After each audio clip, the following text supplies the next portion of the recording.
Ja, herzlich willkommen zurück, liebe Freunde, zum Herzenstore öffnen Podcast mit mir und Sabine Sangita, alias Biene. Hallo Benny. Unser heutiges Thema sind die Naturgeister und du, Biene, sagst, die Naturgeister haben sich zurückgezogen. Ja, Warum? vor langer Zeit. Warum? Also da komme ich gleich drauf. Also ich erkläre es, aber ich finde jetzt wichtig auch erstmal, dass man überhaupt weiß, dass in vielen Zeitepochen die Naturgeister immer mit Menschen zusammen waren. Also gerade in Avalon war das also ganz normal, dass Naturgeister mit Menschen zusammengelebt haben und haben sich gegenseitig ergänzt. Also die Naturgeister haben die Menschen unterstützt, haben ihnen vieles gegeben, was sie halt auch geben können. Und die Menschen haben also die Naturgeister versorgt und sich auch um sie gekümmert teilweise. Und in einigen Zeitzyklen hat sich das dann leider in eine Richtung entwickelt, die nicht so toll ist. Also Menschen, natürlich nicht alle, aber Menschen haben angefangen, die Naturgeister einzusperren und ihnen die Freiheit zu nehmen und sie auch zu quälen. Also man kann sich vorstellen, so wie heute auch Tiere gequält werden, sind damals in bestimmten Zeiten auch Naturgeister gequält worden. Okay. Lass uns doch mal gern auf das eingehen, das Leben mit den Naturgeistern damals. Wie kann man sich dann praktisch sowas vorstellen? Hatten sie damals einen physischen Körper, anders als heute, oder? Also Naturgeister haben von überhaupt grundsätzlich keinen physischen Körper, aber sie zeigen sich körperlich. Also sie verfestigen ihre Energie. Also man darf sich jetzt nicht vorstellen, dass ein Naturgeist 2 Nieren hat. Also das ist einfach, der Aufbau ist ein anderer energetisch. Es ist einfach eine ganz andere Art von Lebewesen wie Menschen oder Tiere. Es sind einfach Naturgeister. Da ist die Energie oder was die halt lebensfähig macht, schaut ganz anders aus. Also die brauchen andere Dinge. Aber die haben die Fähigkeit, sich zu zeigen, also sich zu manifestieren und sich einfach zu zeigen. Und das war damals halt gang und gäbe, dass die Naturgeister mit den Menschen unter einem Dach sozusagen oder gelebt haben. Aber nur mal als Beispiel, dann sagtest du ja mal, dass die Menschen dann ohne Naturgeister gar nicht aus dem Haus gegangen sind, so ungefähr. Kann man sich das dann so vorstellen, ein Mensch geht dort lang und neben ihm tralala, hüptala, laufen die Naturgeister nebenher und jeder sieht das, oder? Ja, früher hat hier jeder gesehen. Also es gab keine Veranlassung für die Naturgeister, sich unsichtbar zu machen, weil also dazu muss man einfach wissen, dass das Volk der Naturgeister die Menschen so sehr liebt. Also die sind den Menschen so zugewandt.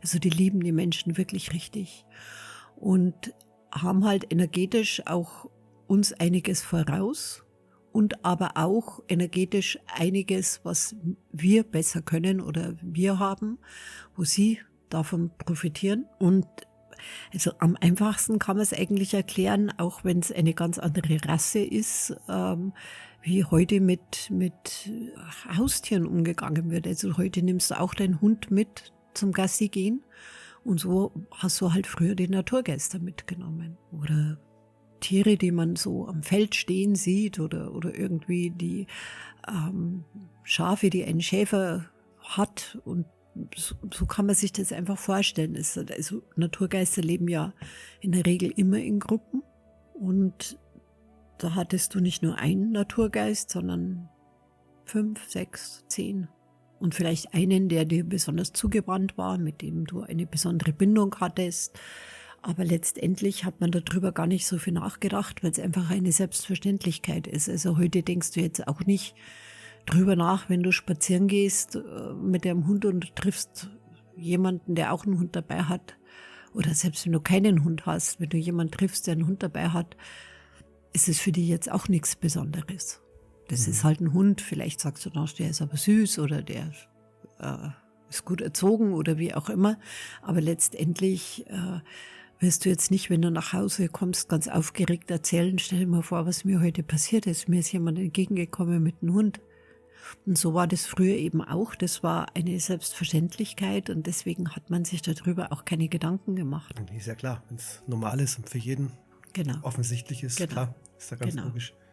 Und was haben deine Begleiter, Naturwesen für dich getan? Also die hatten vielerlei Fähigkeiten, je nachdem, welche Rasse es auch ist. Also da gibt es ja auch verschiedene Rassen. Also das ist das richtige Wort, oder? Also das, ja, in dem Fall natürlich. Ja. Um das zu beschreiben, also es ist je nachdem, ob es eine Elfe war oder eine Fee oder ein Zwerg oder ein Gnom oder ein Elf oder wie auch immer, haben die natürlich verschiedene Funktionen und in der Regel waren es etwas ältere Elfen und Zwerge. Also es hört sich jetzt schon sehr, für viele Leute wahrscheinlich auch sehr komisch an, aber es war halt so, die dann, zum Beispiel die Elfen hatten die Aufgabe, dir energetisch etwas abzunehmen. Das war in vielen Zeitepochen sehr wohltuend, auch in Atlantis. Also Elfen haben die Fähigkeit, dir Schmerz, Lichtkörpersymptome, angestauter Schmerz, den können die dir abnehmen, die können den transformieren, können eine gewisse Energie der Leichtigkeit zu dir bringen, können Energien auch erhöhen, also dass du erhöhen im Sinne, dass du zum Beispiel nicht so erschöpft bist. Also in so eine Richtung haben diese Wesen gewirkt und haben das auch voller Liebe.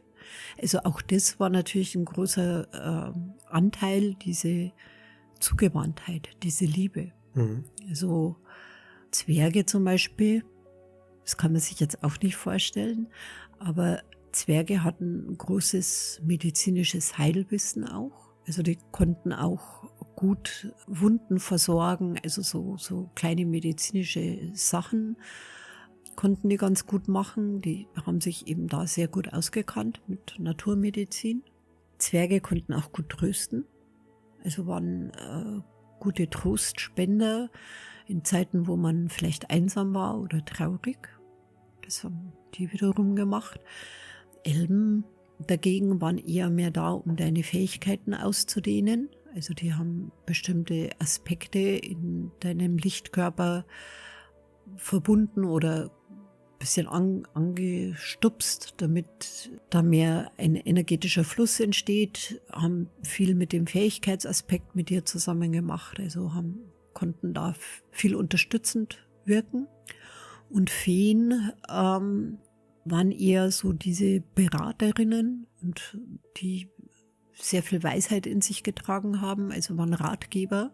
Also oftmals in früheren Inkarnationen hat man eine Fee aufgesucht, um sich eine Meinung zu holen oder einen Rat zu holen. Das konnte eine Fee sehr gut.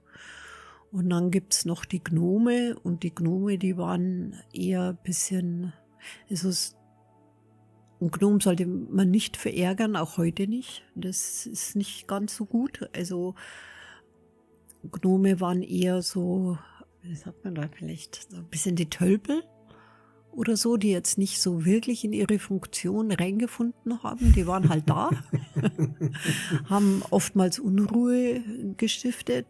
Das sind jetzt so ein bisschen diese Gegenspieler von, wenn man Licht und Schatten. War das nicht die Trolle?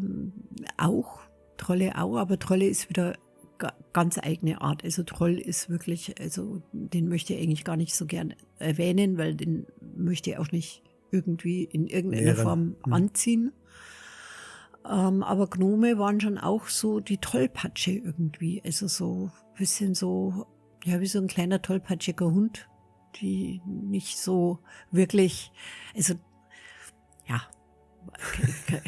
kann jetzt nicht anders beschreiben. Das war halt wirklich, also das war in ganz, ganz vielen, eigentlich in allen Inkarnationen und Zeitepochen ein Zusammenleben.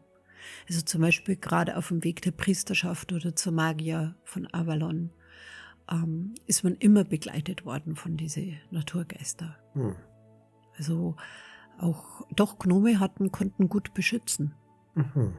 Also die haben sich gerne dazwischen geschmissen, wenn irgendwas war oder so. Dann ist man drüber gestolpert. Also auch das ist oft passiert. Aber die konnten ganz gut beschützen. Also hatten auch eine höhere Aufgabe. Kann man jetzt sehen, wie man möchte, ja. Sowohl als auch. Sowohl als auch, ja.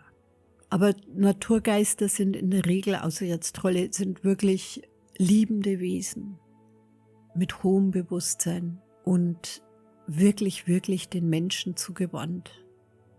Und wo sie dann einfach von Menschen auch missbraucht wurden und auch gequält wurden, haben sie einfach beschlossen, sich zurückzuziehen in eine andere Dimension und haben die Dimensionstore geschlossen. Und seitdem sind sie nicht mehr da oder nicht, also waren lange Zeit nicht mehr da. Also in unserer Dimension nicht wahrnehmbar, weil sie einfach die Dimension gewechselt haben. Genau, sie sind schon da, Genau. aber halt in einer anderen Dimension, für uns nicht sichtbar oder für den allermeisten Menschen nicht sichtbar.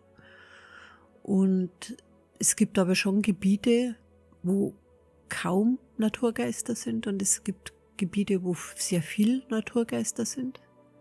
Und jetzt würde man natürlich erstmal auch meinen, umso mehr Natur, umso mehr Naturgeister. Das muss jetzt gar nicht stimmen unbedingt. Also Naturgeister sind auch gerne in der Stadt. Die sind eigentlich überall anzutreffen und doch wieder nicht greifbar und nicht sichtbar.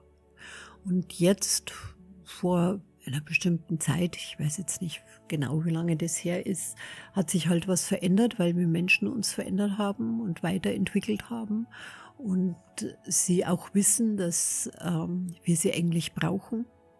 Jetzt für die Jetztzeit sind die schon wichtig, zeigen sie sich auch wieder viel öfter, so nähern sich den Menschen auch sehr viel mehr an. Also suchen natürlich auch nach Menschen, wo sie Vertrauen haben können. Ja, es war bestimmt ein sehr viel mehr dramatischer Prozess, diese Loslösung von den Menschen, als du es jetzt gerade geschildert hast, sicherlich. Ja, Ne? ein großer Prozess und hat auch lange gedauert. Und das entscheiden eigentlich die Zwerge. Das sind so die Entscheider auch. Man muss wissen, dass Elfen sind meistens sehr junge Wesen. Also jung vom Bewusstsein, jung von der Energie, jung, die tragen die Leichtigkeit, die Kindlichkeit, können dadurch aber auch energetisch sehr gut wirken. Ein Zwerg ist sehr viel älter, hat sehr viel längere Zeit schon gelebt und Erfahrungen gesammelt, ist etwas behäbiger, aber auch voller Weisheit. Und sagst du damit auch gleichzeitig aus, dass ein Zwerg einst eine Elfe war, oder? Also Naturgeister können sich tatsächlich entwickeln. Also das ist für uns jetzt Menschen natürlich undenkbar, weil wir das nicht können. Also ein Naturgeist kann sich schon zu etwas entwickeln, aber in der Regel, die leben ja so lange. Bleibt eine Elfe und ein Zwerg ein Zwerg. Aber warum kann dann eine Elfe nicht weiser werden? Weil die energetischen Prozesse und die Aufgaben von einer Elfe eben die ist, dass sie Leichtigkeit und dieses Energetische zu den Menschen bringt, also etwas abnehmen, Schmerz abnehmen, mit Leichtigkeit verbinden, mit Kindlichkeit, mit Freude. Also man könnte sagen, wie das innere Kind. Wie können wir denn die Naturgeister zu uns ins Leben wieder einladen? Also Naturgeister sind immer noch sehr misstrauisch. Das muss man einfach wissen. Die haben einfach so viel erlebt an Negativität, was von uns ausgeht, und sind misstrauisch oder scheu, sagen wir es mal so. Sind wie Rehe im Wald. Wie schaffst du das jetzt, ein Reh, dass sich das dir nähert, ein wildes Reh, ja? Wie wird es zahm? Und bei Naturgeistern ist es ähnlich, die sind sehr, sehr scheu und mit einem gewissen Misstrauen, sagen wir es mal so. Und was aber Naturgeister sind, und das haben sie alle gleich, die sind überaus neugierig. Also die tragen eine kindliche Neugierde in sich und diese Neugierde, der gehen sie auch nach. Also Naturgeister kennen jetzt auch nicht so Bedenken. Genau. Oder auch Ängste. Also sie wissen schon, was ihnen zugestoßen ist. Das wissen sie. Und die andere Energie ist auch sehr stark. Genau. Und haben eine Entscheidung getroffen. Aber sie haben auch auf der anderen Seite durch ihre Neugierde und ihre Energie, die sie tragen, ich glaube, wenn sie jetzt ein Mensch wäre, würde man sagen, sind sie auch naiv auf irgendeine Art und Weise, weil man sie sehr leicht locken kann. Ja? Und locken kannst du sie mit schönen Tönen, hochklingende Töne. Das mögen sie ganz gern. Also zum Beispiel so ein Glockenspiel, was öfters an den Häusern hängt. Wie nennt man das? Windspiele, ne? Windspiele, genau. Das lieben sie ja über alles. Auch wenn Menschen singen oder tanzen, also alles, was so in diese Richtung geht, das mögen sie wirklich, wirklich richtig, richtig gerne. Und was sie auch gerne mögen, ist Honig. Also man kann ihnen auch was rausstellen und das lockt sie auch an. Und die Frage ist halt, ja, das ja schon ein Thema ist, da haben wir ja sogar schon mal ein Seminar darüber gegeben und so, gell? Bringt dir das was? Also was macht es jetzt? Willst du Naturgeister im Haus haben, die du nicht sehen kannst? Ich glaube jetzt einfach, oder ich bin so veranlagt in mir, dass ich sage, nein, willst du nicht. Aber wenn sie sich zeigen, kannst du richtig Freundschaft schließen. Dann willst du sie im Haus haben. Dann möchtest du, dass sie bei dir sind. Also wenn sie auf natürlichem Wege zu dir kommen? Nee, das heißt jetzt nur nicht. Also dieses Locken ist einfach ein Teil dessen, wie du sie tatsächlich einfach nur locken kannst. Aha, du redest davon, wenn ein Naturwesen nicht sichtbar für dich ist, dann ist es was anderes, als wenn eins für dich sichtbar ist. Okay, genau. verstehe. Wenn er nicht sichtbar für dich ist, fühlst du Energien. Du weißt, dass was bei dir ist. Du kannst es aber nicht benennen. Du kannst dir nicht sicher sein, weil du es nicht siehst. Und so ein Naturgeist, also ich habe das selber schon erlebt, öfters. Deswegen weiß ich auch, von was ich rede, dass es auch belastend sein kann. Weil du kommst ja nicht immer sofort drauf, dass das jetzt ein Naturgeist ist. Und wenn du sie aber siehst und wenn du sie einlädst, wenn du ihnen ein bisschen Zeit gibst, dass sie sich an dich gewöhnen und deine Energie auch prüfen, und das können die ja recht gut, und sich dann tatsächlich zeigen, dann hast du einen Freund fürs Leben oder Freunde fürs Leben, die viel für dich tun können. Das ist schon etwas sehr, sehr Schönes.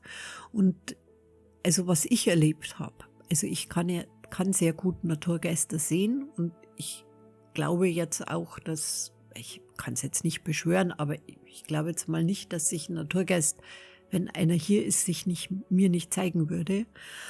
Aber was mir mal passiert ist, und deswegen weiß ich das noch so gut, mir hat mal eine Frau einen gefilzten Naturgeist geschenkt. Also einfach eine Filzpuppe, ne? Genau.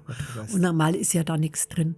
Ja, das ist also einfach ein Abbild dessen, was jemand sieht als Naturgeist. Aber in dem Fall war tatsächlich ein Naturgeist drinnen, und der hat ununterbrochen gesprochen.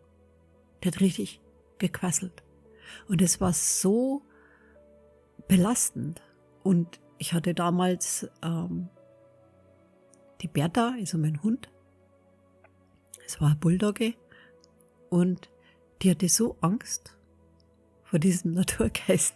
Und ich kann es ja jetzt auch mal sagen, ja, du hast mich besucht und hast das selber gesehen, wie die vor dem weggerannt ist. Die hat richtig in die Luft geknurrt, und die hat sich da nicht vorbeigetraut. Und ihr hat also ja immer auch so viel zu tun und arbeiten und alles Mögliche.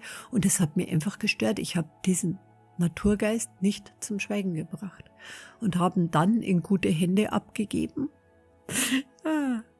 Und ja, und da ist er dann versorgt worden und ja, jetzt ist er wieder in andere Hände. Und ich glaube, jetzt ist er beim Kind. Die Eltern haben den angenommen.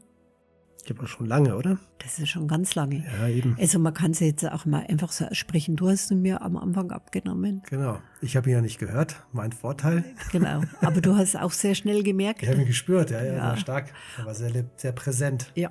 Und dann hast du dir auch entschieden, den herzugeben, weil das für die auch nicht... Ja, vor allem auch, weil ich glaube, dass das Kind noch viel mehr Aufmerksamkeit dem geben könnte, als was ich jetzt kann. Und das Kind hat das wieder gehört. Und sagen wir einfach mal, die leben glücklich bis heute noch. Das ist alles schon so lange her, gell? Ja, ja. Sie müsste ja eigentlich auch schon mittlerweile eine Jugendliche sein, ne? Erwachsen, glaube ich, schon fast, oder? Kann sein, ja. Ja, stimmt. Ja. Schon. Die war ja damals Stimmt. auch schon ein bisschen Ja, ja. älter, also sie ist mittlerweile schon erwachsen. Und deswegen weiß ich, wie das sein kann, wenn so ein Naturgeist, also da weiß ich nicht, ob man sowas haben möchte. Gell? Bei mir war es halt jetzt das Reden. Aber selbst wenn er nicht geredet hätte, diese Präsenz war zwar ein liebevoller Naturgeist, aber ein sehr mitteilungsbedürftiger Naturgeist. Und wie gesagt, mein Hund hat sich auch da total gefürchtet. Ja. Also das war jetzt nicht gut. Aber so in der Regel, wenn man sich mit einem Naturgeist anfreundet und der zeigt sich, glaube ich schon, dass Menschen große Freude dran haben können. Ja.